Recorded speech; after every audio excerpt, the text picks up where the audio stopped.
Oke, Bismillahirrahmanirrahim. Kita langsung mulai ngaji berikutnya, yaitu ngaji kitab Arba'in Nawawi. Sekarang kita sudah sampai ke uh, hadis yang ke-20. Hadis tentang malu. Masya Allah, ini hadisnya.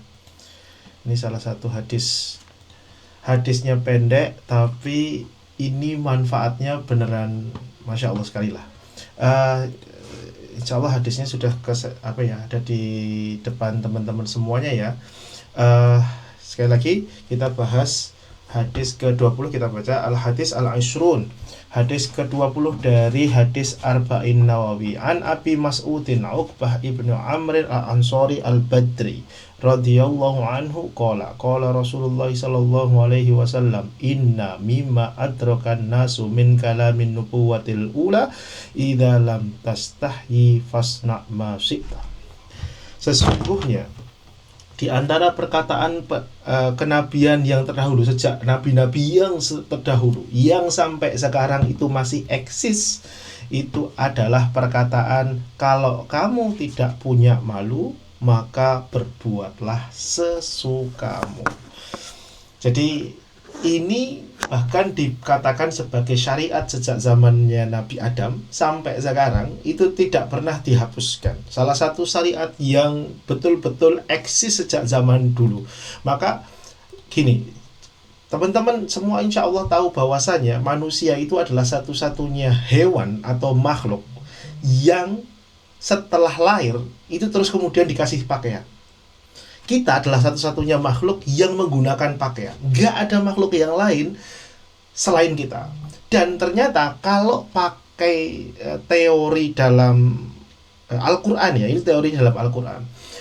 Dalam surat Al-A'raf ayat 26 itu katakan, ya bani Adam, qad anzalna alaikum libasan yuwari sawatikum warisa walibasut taqwa dzalika khair.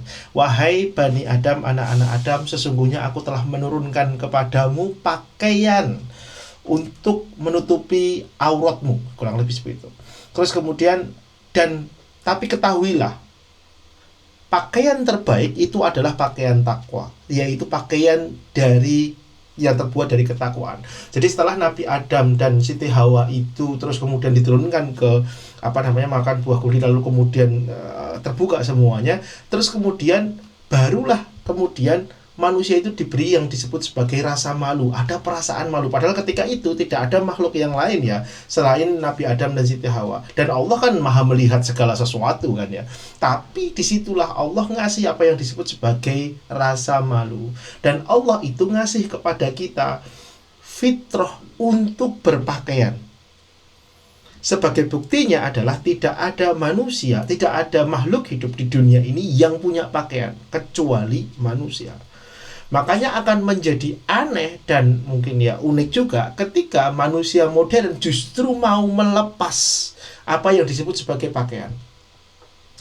Dulu kalau kita bilang ya, zaman dulu itu kan orang-orang primitif diibaratkan orang-orang yang nggak punya pakaian, orang-orang yang pakaiannya semakin minim lah.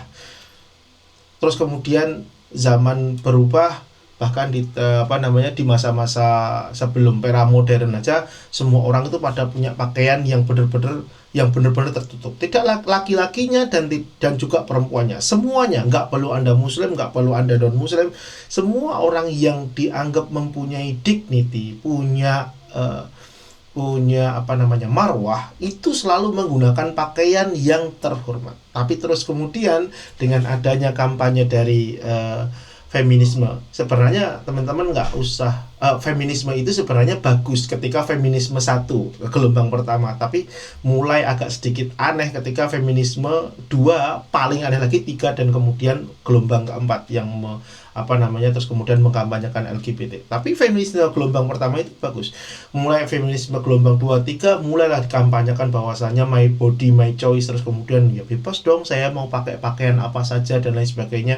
Bahkan sampai sekarang di Jerman, teman-teman semua insya Allah juga mengetahui ada semacam kayak gerakan untuk orang-orang itu boleh melepas baju atau telanjang dimanapun mereka berada, dan mereka menganggapnya sebagai Pride Month gitu. Salah satu kampanyenya Pride Month kan, bulan kebanggaan itu adalah seperti itu ya. Anda boleh nggak pakai baju sama sekali.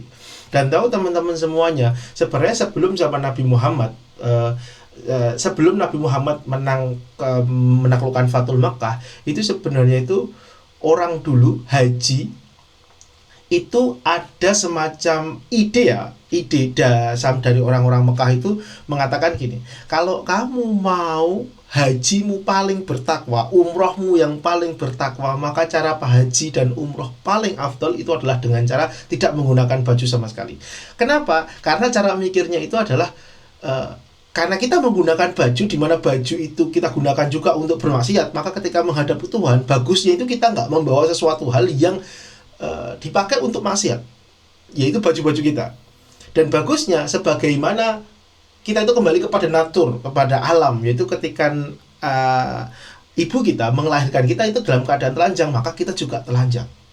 Maka zaman sebelum Nabi Muhammad itu memenangkan Fathul Makkah itu, banyak orang-orang yang berhaji tawaf itu dengan tidak menggunakan baju sama sekali, dan itu justru membuktikan ketakwaan. Nah, jadi membuktikan ini loh, bahwasanya saya betul-betul ikhlas dalam menyembah Tuhan, itu caranya seperti itu, dan itu benar-benar suatu hal yang absurd. Dan logika yang sama, yaitu logika tadi yang pertama, bahwasanya kita itu berdosa, maka kalau kita mau beribadah, ibadah yang paling bagus itu jangan memakai pakaian-pakaian yang kita bermaksiat di dalamnya. Untuk menunjukkan keikhlasan, maka kita kembali kepada alam ketika kita dilahirkan, yaitu dalam keadaan telanjang. Itu alasan yang sama itu dipakai oleh para orang-orang di zaman modern ini yang mempunyai movement untuk mengatakan bahwasanya ya telanjang itu bagus, di mana-mana telanjang itu nggak apa-apa, toh itu adalah natur kita, itu adalah alam kita. Dan kalau ngomongin itu masuk akal, itu masuk akal sekali ya. Itu masuk akal sekali. Kita itu sebagai kita itu pengecualian dari jenis makhluk hidup, justru kita yang memiliki pakaian. Cuma kita. Maka kalau mau pakai masuk akal, sebenarnya itu ya masuk akal aja untuk tidak memakai pakaian. Gitu. Itu yang pertama. Itulah namanya akal itu beneran rentan sekali. Kita itu bisa membenarkan apapun selama kita mau. Logikanya itu bisa dicari lah, pokoknya seperti itu ya mudahnya. Nah, kalau dalam perspektif Islam enggak. Sebagaimana ayat yang saya bacakan tadi, perspektif Islam mengatakan bahwasanya Allah itu memberikan fitrah, naluri kepada kita, rasa malu, maka Allah itu menurunkan pakaian kepada kita. Tuh. Itu di dalam Al-Quran. Salah satu yang mungkin kita anggap sebagai hal yang lumrah, tapi sebenarnya itu tuh bisa dikatakan hal yang sebenarnya berbeda dengan akal. Kalau dari akal mah kita ngapain coba pakai pakaian?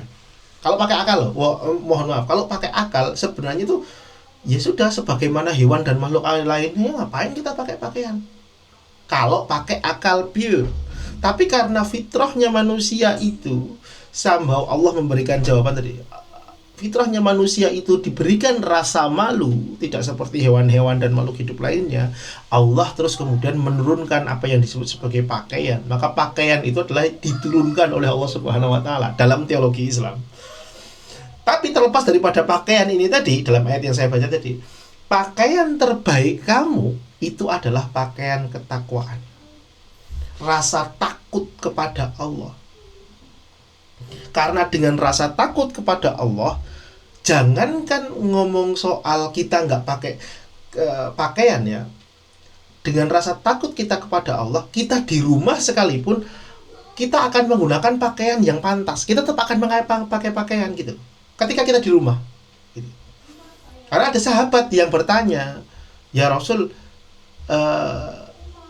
dulu kain dan pakaian itu kan barang yang mewah lah, nggak semua orang punya. Kayak sekarang kan semuanya udah punya pakaian dan harganya murah. Dulu itu orang itu paling cuma punya pakaian 2-3, Nabi itu cuma punya 2, dikatakan cuma punya 2 saja gitu untuk ganti-ganti gitu, cuma punya 2 pakaian gitu ya. Terus kemudian ada sahabat yang tanya, Rasul, kalau di sini itu kita oke lah ada batasan aurat. Kalau di rumah gimana? Boleh nggak? Rasul menjawab bersabda bahwasanya Allah lebih berhak mendapatkan rasa malumu. Jadinya kamu kalau berpakaian di rumah juga pantas.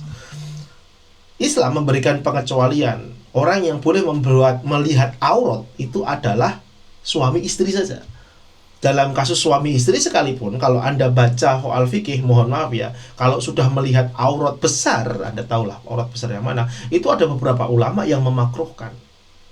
Kalau sudah aurat besar, tapi ya secara pada umumnya enggak sih, pada umumnya tetap membolehkan, cuma posisinya makruh saja. Itu seperti itu.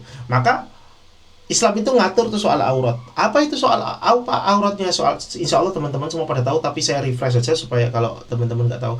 Jadi aurat tuh kalau untuk orang-orang yang di yang bukan bukan muhrim kita ya,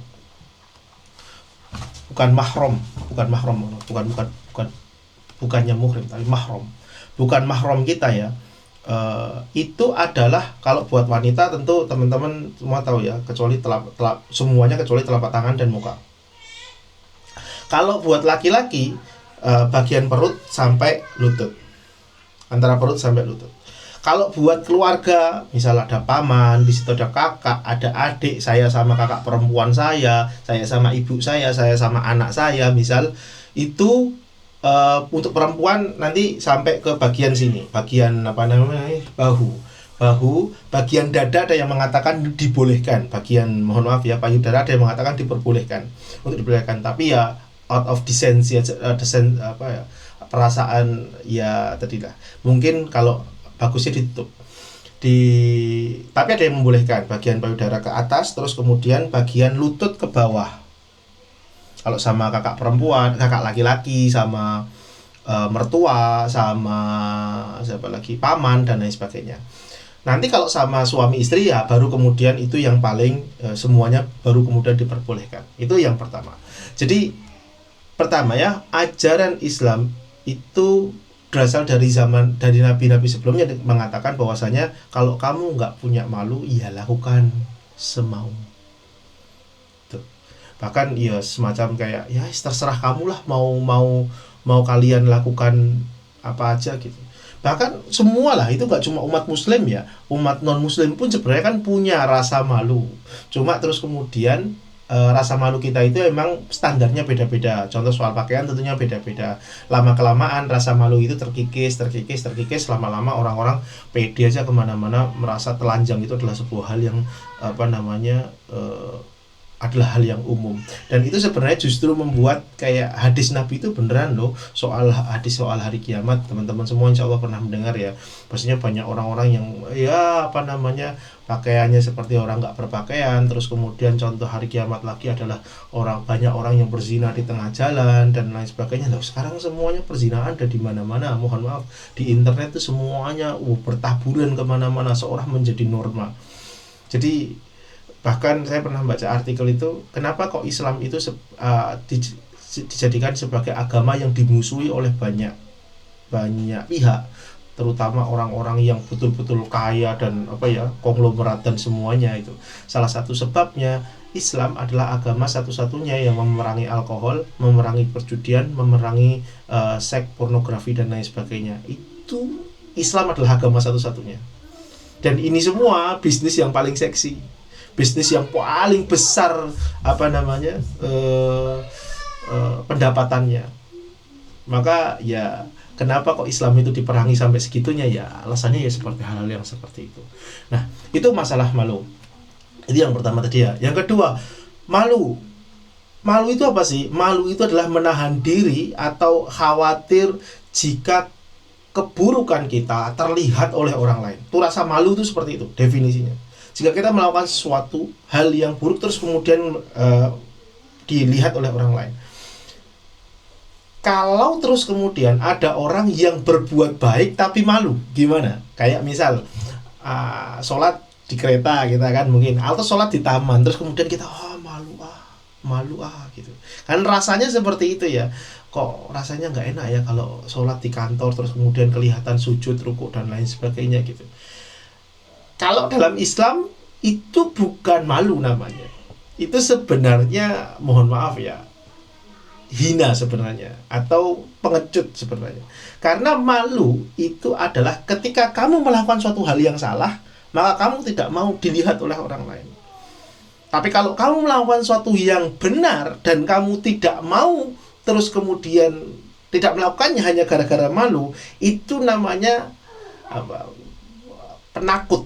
Ya, mungkin bahasa yang lebih ringannya ya, bukan pengecut lah ya. Bahasa lebih ringannya itu penakut. Itu bukan pemalu lagi. Jadi teman-teman semuanya tolong dibedakan ya, antara malu itu malu antara Anda tidak mau berbuat baik karena malu, dianggap nanti dihina, lah sok soleh, atau alah cuma nyari pujian atau apa. Enggak, itu bukan malu, itu namanya penakut. Takut dengan penilaian orang lain sehingga lupa bahwasanya penilaian Allah itu jauh lebih penting. Itu yang namanya nakut. Dan itu justru malah menunjukkan sebuah kehinaan sebenarnya ya. Bukan menunjukkan sebuah, saya mengamalkan hadis Nabi Muhammad SAW yang ada di Sahih Bukhari. Ini hadisnya ada di Sahih Bukhari juga ya. Dan di Arba'in Nawawi, bahwasanya jika kamu tidak tahu malu, maka lakukan semaumu. Jadi saya malu terus kemudian saya tidak berbuat baik. Nah, itu namanya bukan malu. Itu namanya penakut. Yang kedua, malu untuk bertanya soal ilmu ketika ilmu itu penting. Jadi Nabi itu pernah ditanyai sama wanita-wanita Ansor, dan wanita Ansor itu dikatakan dalam banyak hadis tuh beda banget karakternya sama wanita-wanita Mekah. Wanita Ansor itu blak-blakan. Bahkan mohon maaf, cenderung kalau sama suami itu berani. Itu di hadis ada itu. Nah, Umar bin Khattab itu pernah mengeluhkan gitu. Terus kemudian Nabi mengeluhkannya sama Nabi. Nabi cuma ketawa saja. Umar bin Khattab bilang, "Wah, Nabi dulu ketika kita di Mekah itu istri-istri kita itu kita mendominasi istri-istri kita, orang istri-istri kita bahkan tidak berani untuk melawan balik, berbicara balik, menantang balik kepada kita. Sekarang di orang-orang Ansor ini orang-orang yang pada berani sama suaminya, bahkan mendominasi suaminya. Nah, sekarang wanita-wanita Mekah datang ke Ansor, belajar sama wanita-wanita Ansor, terus kemudian jadi berani sama suaminya. Jadi Umar bin Khattab itu pernah dimarahin lah sama istrinya. Terus kemudian kaget, loh, istrinya kok berani marahin. Ternyata anaknya yaitu Hafsah ternyata juga berani marahin Nabi Muhammad SAW. Nah, itu sekedar cerita. Nah, tapi dari karakter wanita Ansor tersebut, karakter yang tegas, karakter yang seperti itu ya, itu wanita Ansor tuh kalau sama ilmu itu beneran yang das gitu ya, berani tanya, nggak tahu malu, tapi tidak pemalu ketika soal ilmu. Contoh paling terkenal itu adalah ketika bertanya soal darah haid. Tanya sama Nabi itu, coba wanita tanya sama laki-laki soal perkara haid, darahnya sampai detail, sampai tanya Nabi yang diusap itu bagian mananya. Coba, kan ada hadis di Sahih Bukhari itu, kalau kamu sudah suci, jadi suci itu kan nggak ada bercak kuning dan lain sebagainya, sudah selesai, bercak-bercaknya semua sudah selesai, flek itu masih haid ya. Terus kemudian Nabi memberikan saran untuk dikasih wangian bagian wanitanya. Wanita Ansor itu masih tanya bagian mananya yang terus kemudian dikasih wangi. Coba bayangkan Nabi ditanyai seperti itu sama wanita yang ajnabi atau wanita asing. Sampai terus kemudian Sayyidah Aisyah itu agak mangkel ketika mendengar pertanyaan itu. Terus kemudian dibawa ke ruangannya Sayyidah Aisyah, "Sini, tak ajari." Yang ngajari langsung Sayyidah Aisyah, karena Nabi malu. Terus kemudian malah Sayyidah Aisyah agak sedikit gerendengan kalau bahasa Jawanya sama Nabi Muhammad. Wah, wanita Ansor nih kok kayak nggak tahu malu, tanya sama suami orang, tanya masalah kayak gitu lah, kurang lebih seperti itu. Karena dalam perspektifnya Sayyidah Aisyah kan memang seperti itu. Tapi Nabi justru memuji para sahabiah Ansor dengan mengatakan, enggak, nikman nisa itu, sebaik-baik wanita itu justru sahabiah Ansor. Wanita Ansor itu justru sahabat-sahabat yang baik. Kenapa? Karena soal ilmu dia itu nggak malu. Bahkan soal seperti itu dia tanya, ya memang Rasulullah yang harus ditanya, siapa lagi, kan gitu. Maka buat teman-teman semuanya, kalau malu tanya sama ini demi enggak, itu bukan malu, itu namanya penakut. Jadi kalau udah soal ilmu, tanya sih. Bahkan cara pertanyaan, innallaha la yastahsi ala minal ilmi syai'. Allah tidak malu kalau bicara soal ilmu. Tolong dong jelasin saya soal ini. Biasanya adabnya seperti itu kalau di dalam dalam ilmu agama ya, mengatakan Allah tidak malu kalau kita berbicara soal ilmu. Jadi boleh nggak saya tanya soal yang kayak gini-gini detail-detail, bahkan sampai mohon maaf ya, misal sampai bertanya soal bagaimana masalah dalam hal ranjang dan lain sebagainya. Kalau bicara soal konteksnya ilmu ya, bukan dalam konteks mohon maaf naudzubillah mesum dan lain sebagainya. Kalau konteksnya ilmu nggak apa-apa, itu begitu. Jadi sekali lagi, bedakan antara malu dengan rasa penakut. Terakhir saya bawakan kata-kata indah dari Fudail bin Iyad. Ada 5 tanda orang itu mengalami su'ul khotimah. 1, kerasnya hati, susah dinasihati. 2, bekunya mata, dia tidak menangis karena takut kepada Allah. Kalau bapak, ibu, mbak sekalian itu jarang nangis, tidak pernah bahkan nangis kepada Allah Subhanahu wa taala, hati-hati itu. Kata Fudail bin Iyad, salah satu tanda su'ul khotimah. Keras hati, bekunya mata karena tidak bisa nangis sama Allah Subhanahu wa taala. Terus kemudian kurangnya rasa malu atau tidak punyanya rasa malu. Terus kemudian cinta dunia yang berlebihan dan panjangnya angan-angan. Jikalau. Itu seperti itu. Itu kurang lebih seperti itu katanya Fudail bin Iyad. Wallahu a'lam bishawab. Silahkan kalau ada yang mau bertanya, mau diskusi, atau ada yang mau menanggapi. Assalamualaikum warahmatullahi wabarakatuh. فيا ذلي ويا خجلي إذا ما قال لي ربي أما استحييته تعصيني ولا تخشى من العتب وتخفي الذنب عن خلقي وتأبى في الهوى قربي فتب مما جنيت عسى تعود إلى رضا